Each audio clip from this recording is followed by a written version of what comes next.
Why does Muhammad venerate the rock in Mecca? He was commanded to do so. Where? What does venerate mean? Because it's a tradition. Can you show me the hadith where he's commanded to venerate the rock?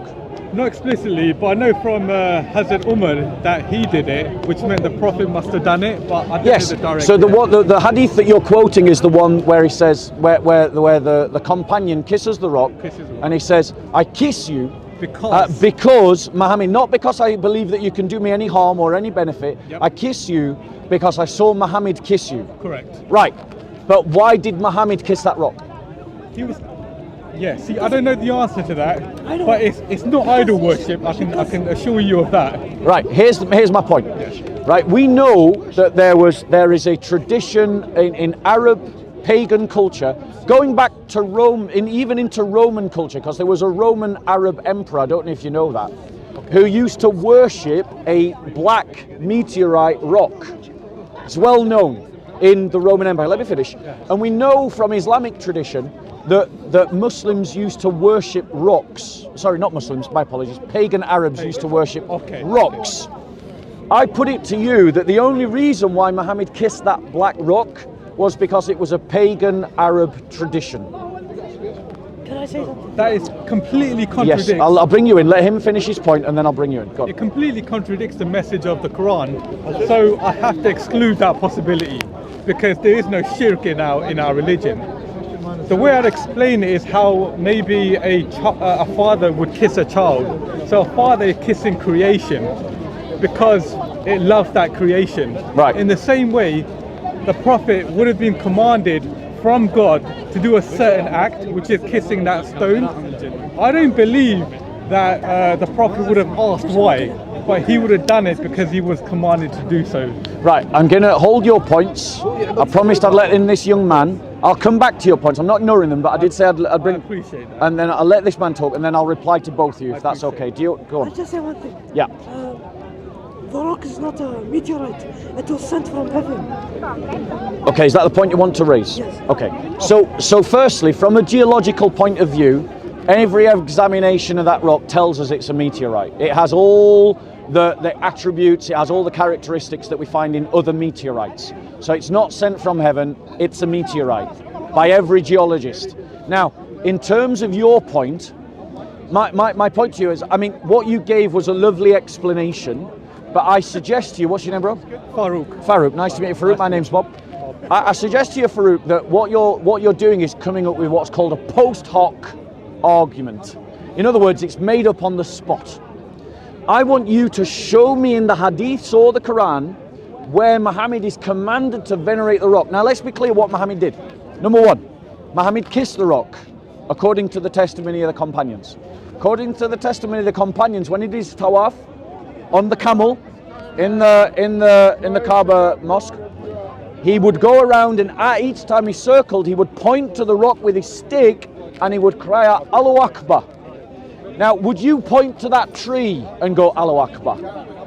No, not to the tree, no. Why would you not point to a tree and go, Allahu Akbar? Because we need a higher, superior person to guide us. So if the Prophet didn't do it, we ain't doing it. Right, okay. So if Muhammad points to a rock and goes, Allahu Akbar, would you do it? We do it, yes. Brilliant. Why do you point at someone and say something like, if I said to you, what's your name again? Farouk. Farouk is the most amazing man in the world. Okay. Why did I point to you? Why? Because I was attributing something to you, wasn't I? Yeah. Right. So what sense does it make for Muhammad to point to that rock and go, Allahu Akbar? What is he attributing to the rock? He's attributing your own purification. So you're talking about rituals now. So when he does that ritual, he's fulfilling a commandment of God. So Yeah. for example, it's Christmas. You sit in service. You're doing a ritual. You're sitting there Yep. isn't like significant in itself. But True. You're doing it because it's a ritual. Yep. Because the Prophet did a certain ritual. Yep. We do it because we know that it's bringing us closer to God. Right. All of this is hinged upon Muhammad, and that is obviously undisputable. It is, yeah. But my point is, where is Muhammad commanded to venerate that rock? We know he venerated the rock. That's not in dispute. Yeah. We see examples of it. But where is the instruction in the Sunnah? Right? Because remember, the Sunnah comes from what Muhammad commands, what Muhammad did, and what Muhammad allows others to do. Right? But when Muhammad does something, it's because Allah has commanded him to do it. Correct. So where is the evidence that Muhammad was commanded? Because I put it to you, Farouk, that it is much more likely that when you're raised in a rock worshipping culture, which Muhammad was raised in a literal rock worshipping culture, that he simply incorporated rock worship into Islam. And that you made the claim that there's no shirk in Islam. I'm going to give you an example of shirk from the Quran, okay? A proper example of shirk in the Quran. But before I get onto that, I just want to give you another chance, or any other Muslim who's listening, to show me in the Sunnah, to show me in the Hadiths, to show me in the Quran, where Muhammad receives divine instruction to venerate that rock. You are right. We induce it. Right. So that's it. That clarifies that. We induce it from the Prophet's actions because we believe the Prophet's actions are pure. But we induce it. There's no direct. You're right. There's no direct commandment or signal that we see in the Quran or Gabriel, for example. That doesn't exist. Right. So it's an example of fiqh. It's like his fiqh. example. It's Yeah. an example from his. It's an example of Mohammedan fiqh. Correct. Right. Now, the problem with fiqh is that it is man-made, right? The problem is he's doing it, Right. and there's narrations. Yes, he is doing it. No one is disputing he venerates the rock. Yes. But I'm putting it to you, Farouk, because we know, you do accept that Arab pagan culture was a rock worshipping culture, right? I'm taking it from. Yeah, it could be. Do you want me to show you hadith evidence? No, I take it from you. You take it. All right. God bless you. Peace be with you, brother. Right. So you take it. You'll take my word for it. But I assure you, if you look it up, I'll give you an example. There's a hadith where the companions say that before the time of Islam, in the time of Jahiliyyah, that we used to worship rocks, and we used to find a rock and worship it. But then, if we found a more beautiful rock, we'd throw the old rock away and worship that new rock. There is a Roman emperor written in the Roman annals, so long before Islam. He was an Arab Roman emperor who worshipped a black meteorite, and you find he pushed the cultus of this black meteorite worship, showing that that meteorite worship, that rock worship, was deeply rooted in Arab culture even before Islam.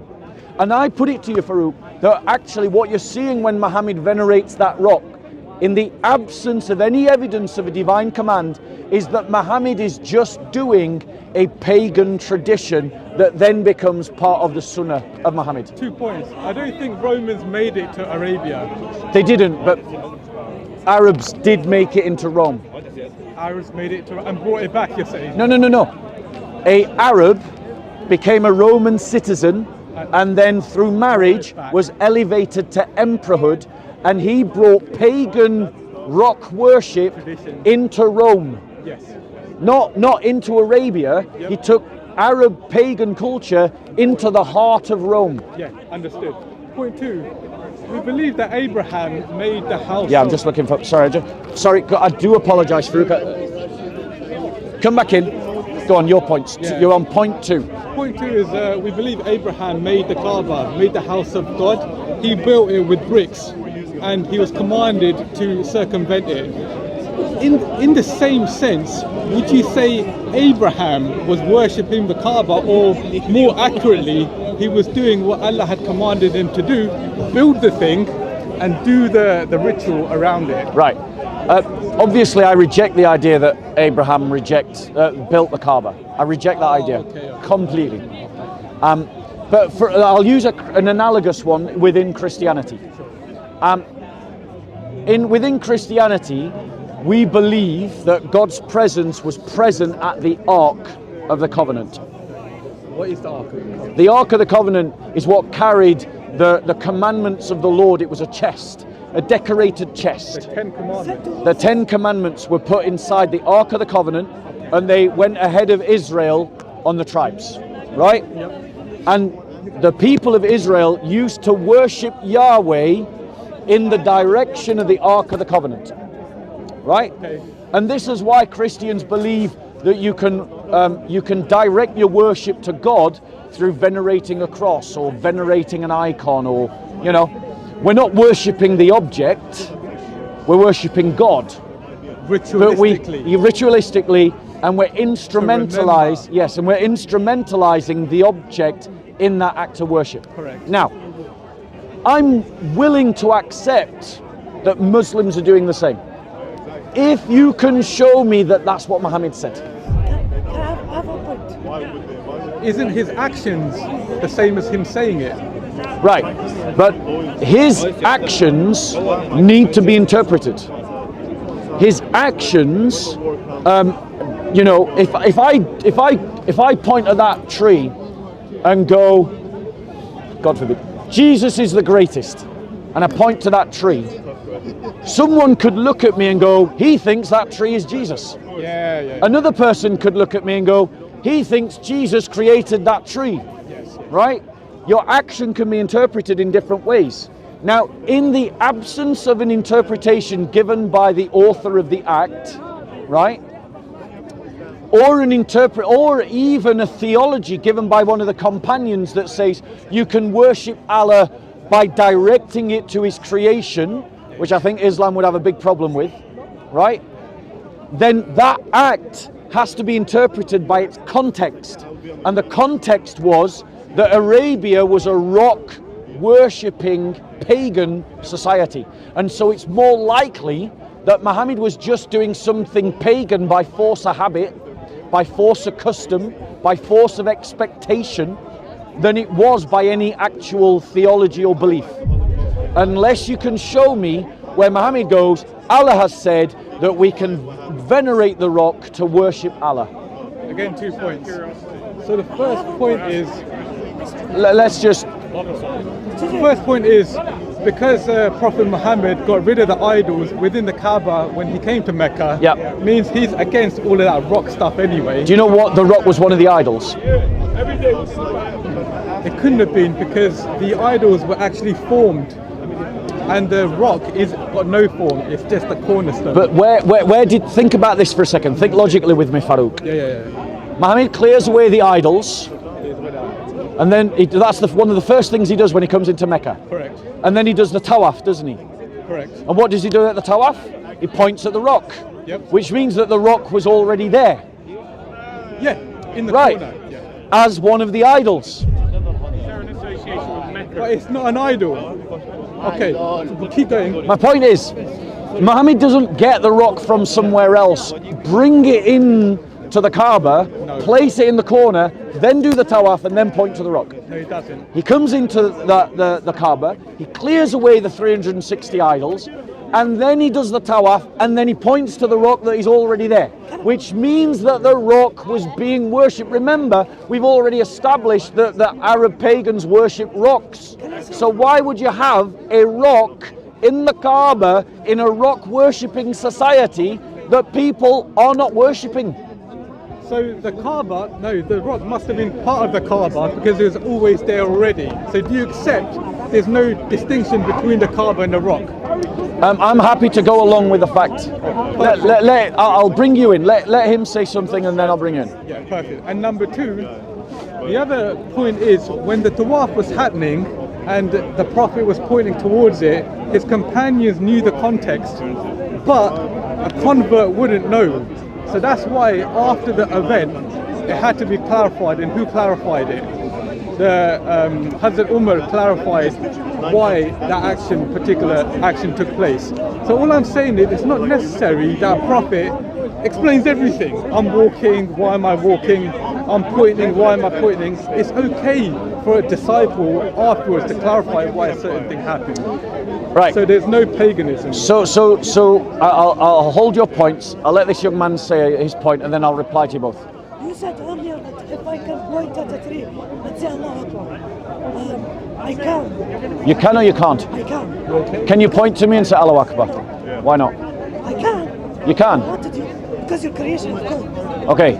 So Same with the tree. I'm saying Allah Akbar because it's a creation of God. I can point to the sky because it's a creation of God. Right. Okay, I understand your point. Let me come back to your point. So we've got something analogous in the Christian faith. You know the Eucharist, right? The sacrament where we have bread and wine in church. Yeah. Jesus establishes that as our central act of worship, right? And he explains why he's doing that, because it is in remembrance of him. Yes. It is a representation of him. Yes. It is his body and his blood. He says that he will be there presently within it, in his body and his blood. Yes. And he explains that at the Last Supper. Yes. Christians for 2,000 years have imitated that Eucharistic meal in different ways over 2,000 years. And it was explained by Jesus. Yes. But it's fair to say not everything is explained. Not everything is explained. I accept that that is a fair point, right? But I am pointing to you, I am saying to you that the Kaaba rock was clearly an idol of the pagans, because we already know that they were a rock worshipping society, right? And we know that Muhammad swept away all the other idols except that Kaaba rock. And why would it be there in a decorated corner? Why would it be there if it wasn't being worshipped by the pagans, right? It makes sense that they were doing that. So when Muhammad comes in, he's just conquered a pagan society. He's just conquered a pagan city. I put it to you that the reason why, Farouk, he venerates that rock in the way that he does is because he's just conquered a bunch of rock worshipping pagans, and he wants to draw them into Islam. He wants to draw them in so that they don't rebel, and that this is a nod to their paganism. Not that he thinks that the rock is Allah, not that he thinks that he's worshipping the rock, but by allowing that rock to exist and allowing that rock to be venerated, he makes the defeat of the pagans more palatable to the pagans, because they all see him venerating at least one of their idols. 3 points. Well, it's going to be hard for me to remember all 3 points because I'm not really a debater. You're doing well, Farouk, don't worry. So number one, when Muhammad had the offer of sharing his paganism with his Islam, he said no to it. Yeah. If you put the sun in my hand, blah blah blah.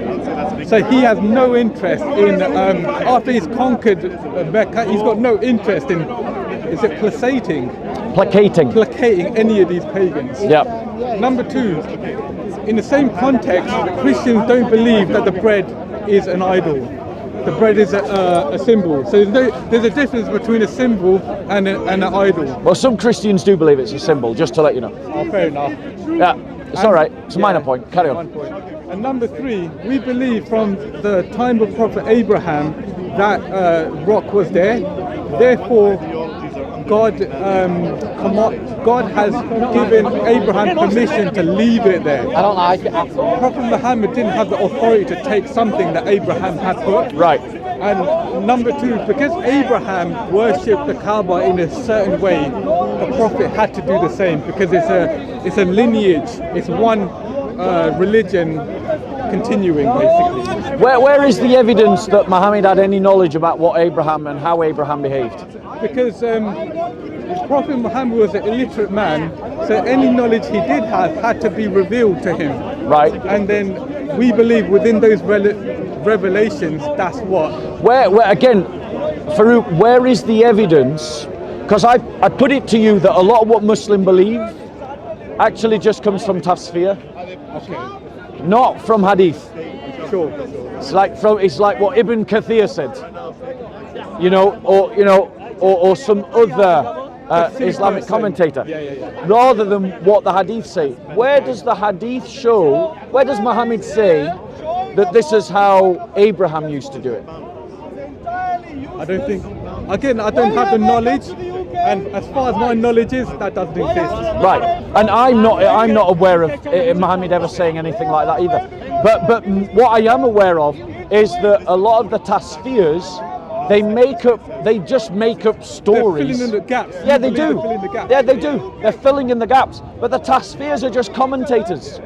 Where are they getting this information from? Isn't it like plausible, not plausible, that Moses did a certain thing, Jesus comes and says, you know what, Moses, I'm going to copy him in his ritual. That's all that Muhammad was doing. I believe from Revelation that Abraham did this, therefore I'm going to do this.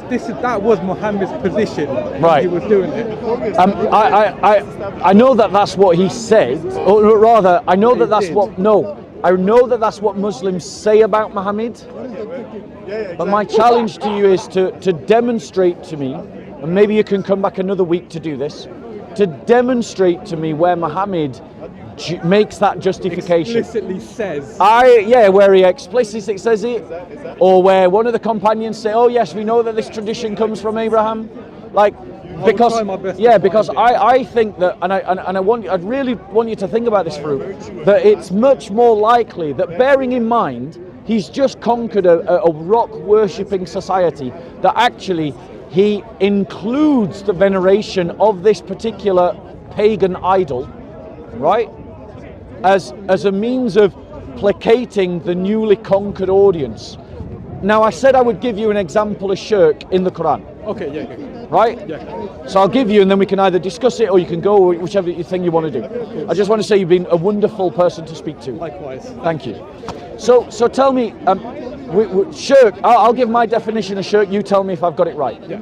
A definition of shirk is to ascribe partners to Allah, or to ascribe the attributes of Allah to someone other than Allah as if they are their own. Yes, that's right? Major. Or to say that someone other than Allah shares in one of the attributes of Allah. That's minor, yeah. Right. Would we agree that Muhammad should be free of both minor and major shirk? Definitely. Right. Is the sovereignty of Allah one of his attributes? I don't know. The sovereignty, the will, the supremacy, the decision-making power. Yep. Is one of the attributes of Allah. Yes. And so no one can share in Allah's decision-making. 100%. Right. With that said, I'm now going to show you the shirk in the Quran. Okay. Right. I am very cold now. It's very cold. Right. So, in Surah 33, Ayah 7, no, I've lost my page. Where's it gone? In Surah 33, Ayah 33, 36, it says this: it is not fitting for a believer, man or woman, when a matter has been decided by Allah, and then you read the next bit. I'll give you the Arabic as well.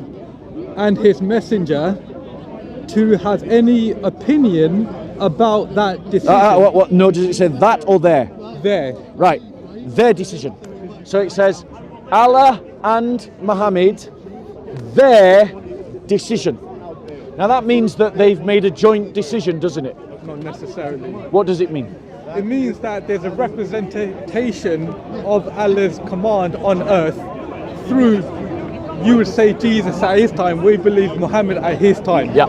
So when that representator says something on Allah's behalf, we don't have an opinion. Right, but this is not, the statement of the Quran, if you read it carefully, is not about Allah making a statement. It is saying it is not fitting for a believer, man or woman, when a matter has been decided by Allah and his messenger. Yes. So that means they're making a joint decision. They're both in agreement about something. No, it doesn't. So you've got a representation on earth. So when someone comes up to the Prophet Muhammad and says, my wife did this, can I retaliate, whatever, then the Prophet will have a certain decision on it. But in the Quran, it's making it very clear the Prophet didn't say that of his own accord. Did Allah force him to be like that? No, he's a Muslim. Right. So by choice, he's Does relaying. Islam teach forced marriages? Not at all. There is no forced marriage in Right. Islam. So Allah wouldn't force Muhammad to marry. No, Right. he can't. No. So Muhammad would have to make the decision to marry. He'd had to submit to that command. Right. So this passage, as you know, is connected to the marriage of Muhammad to his cousin, his first cousin. Right? Yep. Now, Allah has given a command, or right, he doesn't even actually give a command, to be fair. He doesn't command it. Nowhere in this verse does he command it. Allah gives permission. That's actually what the verse teaches, and we can go through it if you doubt me. So he sees that Muhammad wants to marry his first cousin, who is already married to his adopted son, Zayd, and then Allah gives permission by abolishing adoption, right? So that means that Allah in Muhammad are agreeing upon the decision to marry the first cousin. That's shirk, because Muhammad is participating in the decision of Allah. Why is there a shirk if someone's submitting to the will of Allah? Right, it's shirk because the Quran is saying that no one should question the decision of the marriage, and that decision of the marriage is made by Allah and Muhammad. So Allah, in other words, if Muhammad had disagreed, there would be no marriage. If Muhammad had disagreed, there would be no marriage. Because if Muhammad had gone, I don't want to marry my first cousin, she's my first cousin, I don't want to marry my own blood, then the reality is that there would have been no marriage, because Allah would not have forced Muhammad to marry. The Prophet Muhammad does have free will. He does, yes. He does. So Thank you. no forcing. Yes, correct. Muhammad has free will, Yep. and so this is a free will decision and Allah is participating. So Muhammad wants to marry, and Allah is permitting the marriage, and so they're making a joint decision. So do you understand? There's no command. There's a permission and a free will. Right, So there's no shirk. right. So why does Allah abolish adoption? To make it clear for us Muslims that it is permissible to marry Your first cousin? an adopted ex-wife. No, it's your first cousin. There's two themes here. So it's permissible to marry your first cousin, number one, Yeah. and it's permissible to marry the ex-wife of an adopted son. What's happening here is Muhammad wants to marry his first cousin, and Allah permits it. So that's two wills coming together to create Sharia law. But you're supposing that, but it's not necessary. Right, well, let's read it. Let's read it together, right? It is not fitting for a believing man or woman when a matter has been decided, that's the Sharia, by Allah and His Messenger to have any option about their decision. If anyone disobeys Allah and His Messenger, he is indeed clearly a wrong path. Behold, thou didst say to one who had received the grace of Allah and thy favour, retain thou thy wife and fear Allah. That's to his cousin, that's to his adopted son, right? But thou didst hide in thy heart that which Allah was about to make manifest. Thou didst fear the people, but it is more fitting that thou fear Allah. Now that's minor shirk, because he's fearing the people and he's hiding what Allah's about to reveal. He hid it from the people for their fear, the fear of them, which is a form of minor shirk. No, so what's been happening here is he feels that it's illegal within the societal norms to do that. It was. And Allah is clarifying, I don't care about your societal norms, I care about my law, my commandments. And that's what this is trying to clarify. Up to that point, adopted sons were understood to be incorporated within Islam. So in other words, here we have an example. Yeah, in blood. Here we have an example of a pagan tradition of the pagan Arabs being accepted as normal Islamic practice until a revelation comes along and says no. Correct. Which is exactly what I was saying was happening about the rock, right? And then because Muhammad wants to marry his first cousin, Allah abolishes that custom and says, your adopted sons are not your blood, and so therefore it is legitimate to marry their wives, which would otherwise be prohibited if they were your physical sons, because you can't marry your son's wife if they divorce, right? And so what we're seeing is Muhammad wants something, and Muhammad and Allah is agreeing with it. So we have the meeting of two wills, Allah's will and Muhammad's will. Allah is enabling Muhammad's will. They have both made something the Sharia. If Muhammad had not wanted to marry his cousin, then this episode would never have happened, and we might never have ended up in a situation where adoption was abolished. But think about that. Imagine Muhammad doesn't want that and he doesn't have a will. So in this thought experiment, he's like neither wants it, neither doesn't want it. And then he gets inspired to do so by Allah. That's when that would be relevant, where it's not really customary to do that. Are you sure? That's the kind of thinking in Prophet Muhammad's mind that would be going on. So that verse clarifies, I don't care. My will is what's going to happen, not whatever the pagan wants. So two things here. Did he really want to marry her? Or was it like a commandment by Allah in terms of his free will? No, Allah, so you got permission to do so. Allah abolishes it because of the desire in Muhammad's heart. And then Muhammad makes a choice to marry his first cousin. But it is only permitted by Allah because Muhammad wants it. And so the very creation of Sharia law is dependent upon the nafs of Muhammad, the fact that he's got those passions for his first cousin, and then Allah permitting it. And that creates Sharia law by the abolition of adoption. And that's why it is a joint decision. Because it's two wills, not one will, it's two wills creating the Sharia. That's one narrative, that Muhammad wanted it and he's trying his best to make it happen. No, I'm not saying he tried. He initially, so he wanted it, he desired his first cousin, but then because he feared the people, and it became known that he had a crush, let's say, on his first cousin. His adopted son wanted to divorce his first cousin so that they could marry, and Muhammad says, no, fear Allah, keep to your wife. And then what happens is Allah critiques Muhammad and says, why did you, you're hiding something for the fear of the people. You're hiding something, you're instituting, you're saying something is haram that you know that I'm going to make halal because you're scared of what the people will say. That's one narrative which revolves around him wanting to do that. I'm going to put forward another narrative. Okay, go for it. The other narrative is that Allah is bigger than just that episode. Allah wants to demonstrate to Muslims after that episode that it's lawful to marry your adopted son's wife after you. Even if she's a cousin? Even if she's a cousin, correct. Fine.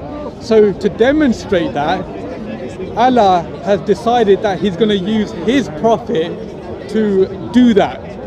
And he knows that there's going to be a customary friction it's called dissonance. There's going to be a dissonance between what the Arabs think normal and what Allah wants. So Allah sees it fit that I'm going to use my prophet to demonstrate that this law is my law. So from that narrative, do you see that it makes perfect sense? If Prophet Muhammad had his own desires, I see where you're coming from. But if you see it from Allah's point of view, that I want to demonstrate that this law is legit, then what do you think of that? Well, I mean, I would ask you for your evidence. I would ask you for your evidence that Muhammad didn't want to marry his first cousin. and I would suggest to you that no man marries somebody he's not interested in. Now, we're moving away from the question of shirk now to bring on a different thing, which Let's is go that. Go back to shirk if you want. Oh no, I'm happy. No. Happy. I'm happy to move on if you are. I am. Right, because I want to put this to you as well, which is that I'm sure you're smart enough to know, Farouk, that cousin marriages lead to genetic anomalies. There's a higher percentage chance, yeah. Right. So the point is, this permission to marry your first cousin is bringing harm upon the ummah. So Sharia law is directly harming the ummah. It's directly harming the Muslim community, because it is creating a situation where where not all Muslims, because not all Muslims practice first cousin marriages, obviously, but that because of its permissibility, that you're resulting in, for instance, the Pakistani Bangladeshi community of Bradford and Birmingham having a higher proportion of children with disabilities and genetic anomalies that are debilitating. Correct. Right? Directly because of Sharia. Now, what sense does it make that God would bring in a law that harms his own people? Okay, so the logic and the wisdom behind this is there needs to be a limit when you're doing a cost-benefit analysis. So when Allah gives a commandment, it's not 100% good and it's not 100% bad, Yeah. but it's the law that he sees fit for his people. So that's number one. Number two is not everyone's in the same circumstance. So in certain circumstances, there really isn't an option. If you're in a hurricane or something and time goes by and you're isolated, you can understand where that law would come from. And number three, the Prophet himself said it's preferable that the Ummah marries like outside their tribe rather than inside their tribe. But the Prophet did both. He married inside his tribe and outside his tribe to demonstrate both are legal and both are not frowned upon. Yeah. I accept there's a difference between the disability rate between cousin marriages, and I got the numbers. It's 3% versus 6% within certain communities, and all I'm saying is that's not encouraged in Islam. It's a cultural thing. But it's permitted. It's permitted, Right. Because and I'm saying that any law that is good law leads away from harm and leads towards virtue. correct. Right. Now, what I would point out to you is that, I mean, there's plenty of bad laws in the UK. Man-made. Forget Man-made. Well, I would point to you that all law, including Sharia law, is man-made. that. What about Right. Jesus' laws? Well, Jesus's. Where does Jesus give a law? He gives commands, but he's not giving a law in the sense of like a legal state operating law. Christians do create Christian law from looking at Christian values and Christian doctrine, and then we create secular laws out of that. And that's exactly what Sharia law is. That's what fiqh is. But any law should lead away from harm and towards virtue. And what I'm saying to you is that this Sharia law is leading directly to harm. It's directly harming the ummah. And even societies before Islam recognized that cousin marriage was harmful and outlawed it. And the tribes of Arabia were interwoven enough that there was no need at all to institute cousin marriage. None. There's no need for it, exactly. But then therefore there's no justification for the permissibility of it. So the real question you're asking is there any benefit in cousin marriages? Because on the one hand, you're seeing a higher rate of disability, which means for it to be really God's law, there has to be some benefit to it. I'll have to come back to you on that one. All right. And you know what? That's a valid point. I'm not going to talk just for the sake of it, but for it to be a Sharia law, because there's a downside to it, there has to be an equal or a better upside to it. Yeah, Farouk, every now and then I meet a lovely human being in this park and I get to have a really nice conversation about truth and about seeking knowledge. And I just want to say thank you so much. It was a really lovely conversation. I want to give you a gift just to say thank you. It was nice that you listened, and I really got something out of the conversation. Yeah, absolutely. I mean, what's the point of talking if we're not going to be, we're not going to be. Exactly. Have you got a Bible at home? I don't. Let me give you one of the Gospels, the Gospel of Luke. It's got the Christmas story in it, coming into Christmas, so you can have a read of that. Yeah, exactly. It's really lovely. I hope we'll talk again. Recommend, just out of interest, is there any bit that you'd recommend? Of the Gospel of Luke? Well, for this season particularly, the first 3 chapters. All right, fine. I'll read it. Thank you, and then come back with your best questions, and we'll talk again. Yeah, God and willing. I'll try and clarify the whole cousin thing, because there has to be some logic to it. Yeah. And I'll tell you now exactly what I'm going to say when you come back with whatever benefits you want to argue. Sure. Is that all of those benefits could be found in marriage, but that's just not cousin marriage. So in other words, there's no actual benefit. Yeah. Because any benefit that can be found in cousin marriage could be found in non-cousin marriage without the harm. Yes. So logically, there's just no justification for it. Yeah.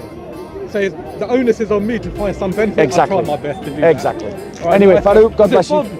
Bob. Nice to meet you, Bob. You look after yourself. Yeah, I'll look out for you next time. Thank you so much. You take care of yourself. Thank you. God bless. Take care. Right.